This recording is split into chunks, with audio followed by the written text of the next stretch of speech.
Welcome to my video. It's not a professional video. I've never done this before, but I've had so many questions about mounting my watercolors without using glass. And I finally decided just to make a video so people can watch it over and over again, take notes and go back and rewind and learn and do. So see one, do one. Please let me know if you were successful. I love to know that it was good information that you found something worthwhile out of. These are a couple finished examples. This is a 12 by 12. This is my favorite way to mount the smaller watercolors. And this a little larger, two different finishes on these. This one is finished with varnish. This one is finished with Dorland's wax. These watercolors were mounted after I had painted them. I have done as large as a full sheet. On a full sheet, I will mount it on a board or paper aquabord, actual wooden board or aquabord. This is just an example of one that I did, and this was plain paper mounted on the aquabord, and then I painted the picture after the fact. I get nervous when I have a big painting that I want to mount on paper, because if I get a bubble or something somewhere, then the whole thing's ruined, all my work is ruined. So I decided to chicken out and paint this one after the paper was mounted.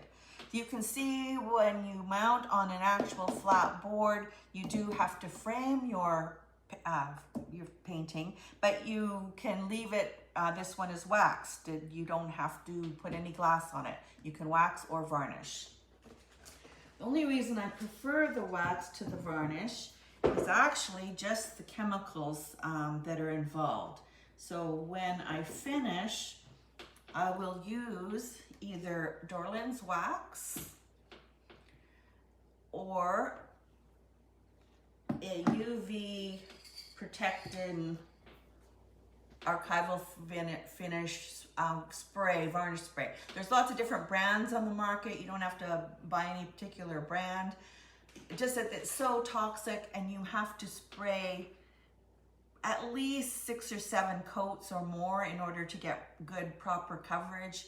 You just have to spray very thin repeated coats, and I find that very toxic, and I don't have a respirator. So I do tend to go to the Dorland's wax, which is super easy to apply. I'm not going to demo applying the wax or the varnish. That's something you can look up on your own. I just wanted to let you know how I actually finish them, because I'm going to work backwards. I'm going to talk about all the materials, finishing, and all that.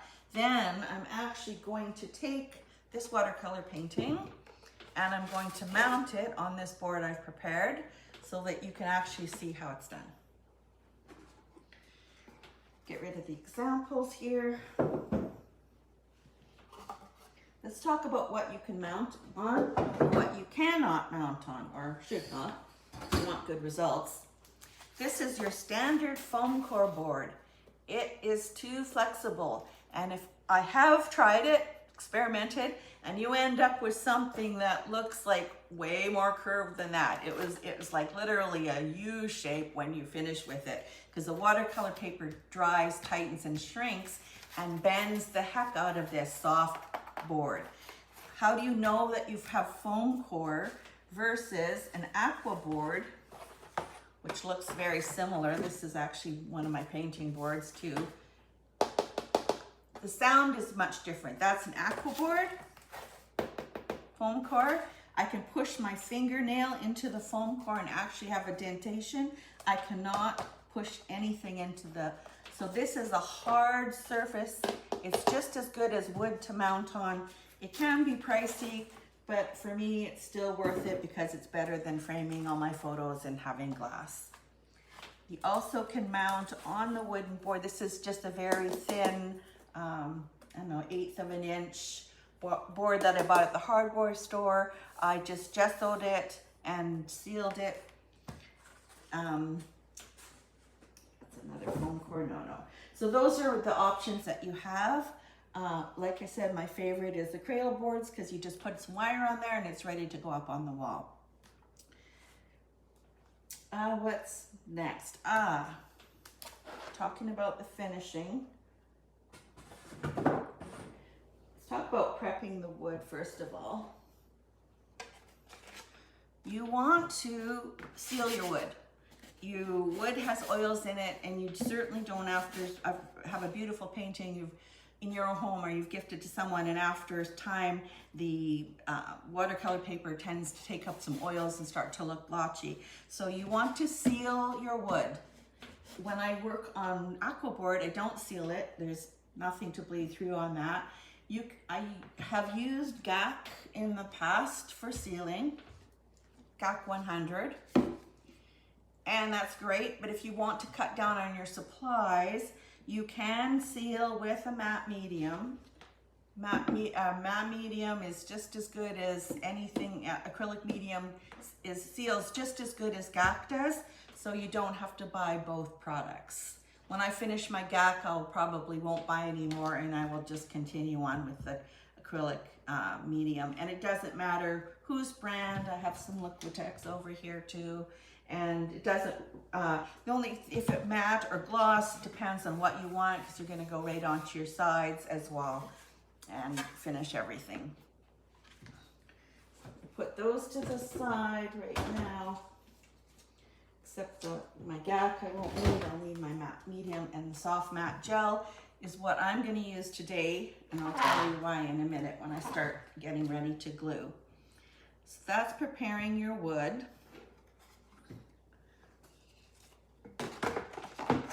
Try not to beat that up too badly. Now, you're going to leave at least a 1/2 inch overlap all the way around you, so you need your artwork to be bigger than what you're mounting on. You need to have this overlap.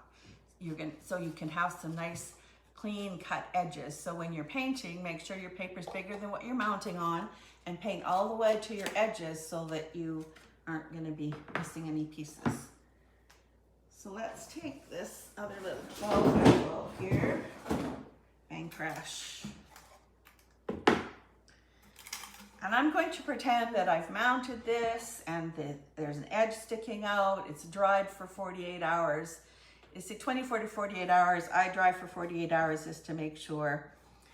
And you're going to put it on something that's not going to cut through. Take your X-Acto knife and you will just cut along your edges to get your excess off.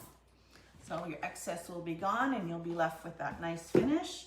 Sometimes the paper can have a little bit of, you cut paper, maybe a bit of edge. So then you just take a very fine sandpaper and you can just run it, clean up your edges as you need to a little bit. If you have a little bit of glue maybe that's stuck in a spot, you can just do a little bit of very light sanding with sandpaper. So that's, like I said, I'm working backwards. So this would be a finished painting, and then this would be have the final coat of varnish on it. Before you start with your painted picture, some people are nervous. Does it move? As long as you don't move your painting around once you're working with it, and once you've got the glue on it. I've never had a painting, and I've probably mounted wetting the back, stapling, or doing this process at least 40 pictures. Never had one where the paint reactivated and got smeared or ruined my my picture. So if you're nervous about it, you can use a fixative. I personally don't use a fixative. I don't feel I need it, but if you're really scared of a painting not working out on your mounting, you can use a fixative. This one is for watercolors.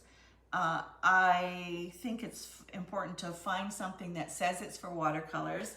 You're always taking a risk with anything else. This one is for acrylics, or sorry, pastels, pencil, crayon. So you could try this. I'm not going to guarantee it works because I haven't done that. So that's what I'll say about fixatives. So I won't be putting I did not put a fixative on here, and I won't be putting one on. Now tools, what we're going to do is So we're going to apply, going to use soft gel mat. The reason I'm using soft gel mat, it's a little thicker and on a smaller piece, it's nice to work with. If I'm doing a very large piece, and I've done up to, like I say, a full sheet, because you have to work quickly, because this, as you know, acrylic mediums dry quickly. So I will often mix the liquid matte medium with some of the gel, so I have a little more liquidy mixture to work with when I'm doing something very large. When I'm doing a very large piece, I will actually roller it on. And that's the other thing, is using the gel medium doesn't tend to work well with the roller. So in order so that I can work more quickly, I will use just a little disposable gel and apply everything. If you're using a very large piece, get an extra pair of hands to help you, because you've got to imagine you've got a big full sheet of watercolor. Both surfaces are going to have glue on them, and you're going to be trying to place this onto your surface. So the smaller piece is just easy to work with. I have a small brush, that's what I'm going to do today. If you have a large piece, the thing we're going to do after we get the glue on is we're going to use the brayer to press it down. This is a hard brayer, it's not a foam soft one, it's hard, kind of for printing and such. You can also use a rolling pin. Now I tend to use, for sure, a rolling pin on my larger ones. So watch those garage sales, because I use a rolling pin only for this. I don't take one from the kitchen that may have some oils or leftovers on it, so beware. So I'm going to put some of this bigger stuff away that I'm not going to need, because I'm not doing the big one. I'm going to just use this brush, soft gel. Don't need this one anymore. All right, let's do it.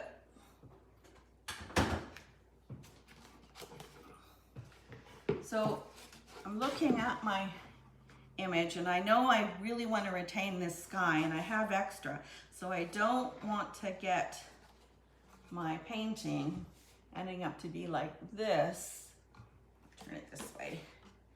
Ending up to be where it's lopsided, where I have just a little bit here and a whole bunch at the top, because I really want to retain as much of the sky as I can. So that's another thing when you look at how you want to position on the board. Do you like this side better? Do you like this side better? Do you want to, you can kind of reposition a slight bit of framing you can do once you're going to put it on your board, because you've left yourself that little bit of excess material. So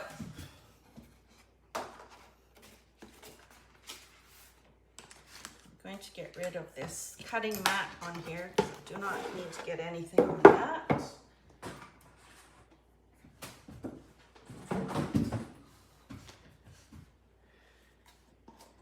Medium.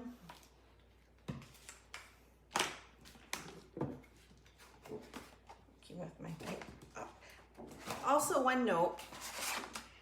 Notice I have not signed my picture. I don't sign my artwork until after I have framed it, because I don't know exactly where I'm going to cut off and all of that. So just a little clue, because I have before made the mistake. This says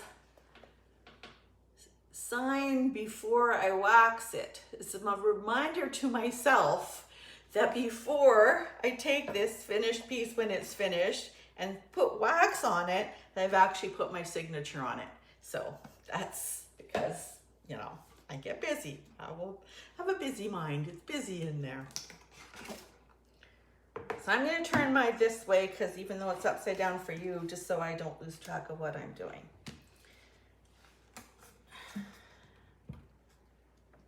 Put this here.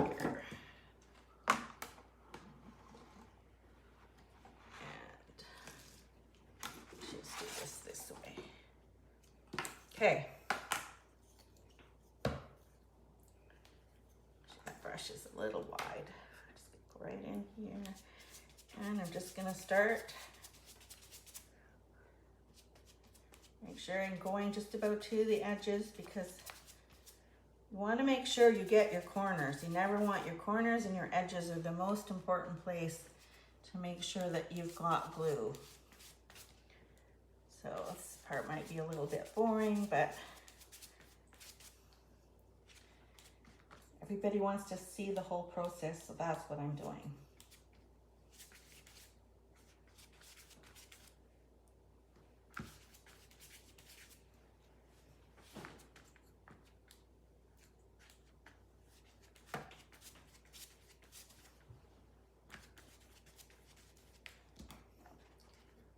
Get it in the light. Share my corners.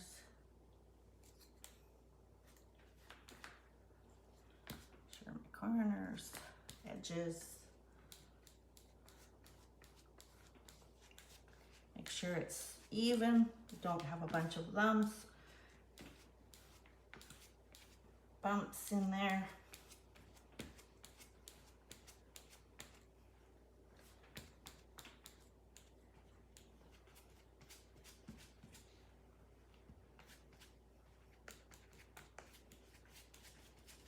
Now the same for my surface. This over here. Let's see what I'm doing. Get my corners first.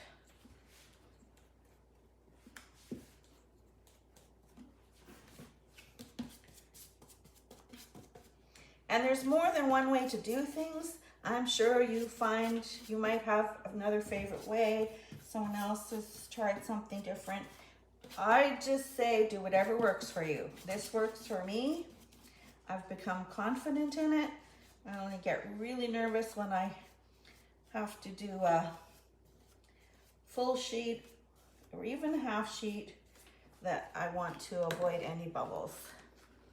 So now you want to put the paper on kind of so that it's a corner at a time. One corner, seeing that it's going on straight. How much do I want to overlap there? That looks about right.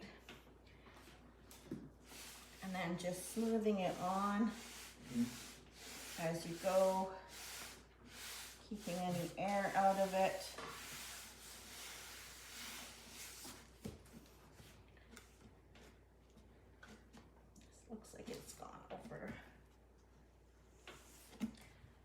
Just reposition that a little bit. Come over that way just a little bit more.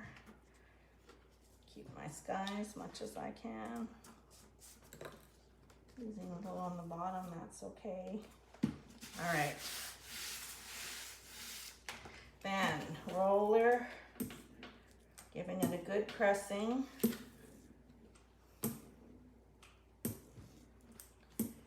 Center out.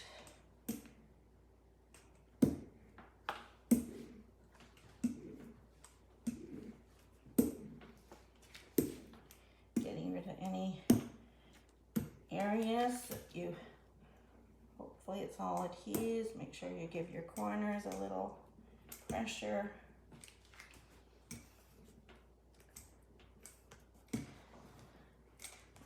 This corner feels like it's wanting to lift a little bit, so I'm just going to sneak in there and add a little more and give it a little encouragement. That's better. I'm just going to do that on all these corners because I'm just feeling like the paper's, it starts to get damp and soak a little bit of the moisture from the acrylic, and you know what happens as soon as your watercolor paper starts to absorb a little moisture, it's gonna want to curl on you. So, off the page here, this corner feels good. See, this corner felt pretty good. I probably did not need to add a little extra on there. Now, one thing you want to make sure you have is a cloth. I got some acrylic on my fingers, so I'll ruin my painting if I get that. So I have both a damp cloth sitting beside me and a dry one because I don't want to smudge my watercolors either with a wet hand. Make sure you don't have any excess on your brayer too. You have to watch out for that. And then do this corner. Now, while this is all snug and rugged, I'm going to take my, I just have a smooth plexiglass ready. This will just sit into a hallway or somewhere overnight or 2 days. It's going to stick upside down, and it's going to have some good weights on it. These are heavy. These are actually pieces of railway track. So I've got something nice and heavy on there. Nothing will happen to this for 48 hours. In 48 hours, I will take a look at it, make sure I'm happy. Nothing you can really do about it. If you screw it up, it kind of can't really do it again. So that's why you might want to make sure that your corners are done. Those are the most important areas, your edges. Looks good. So then I will take, once it's dry, I will take the X-Acto knife as I demoed earlier, and that's it. When it's all finished and dry, then I will come to what I talked about at the beginning. I will probably wax it. I could varnish, but I don't often. I also have heard varnish can change the color a little bit, darken it.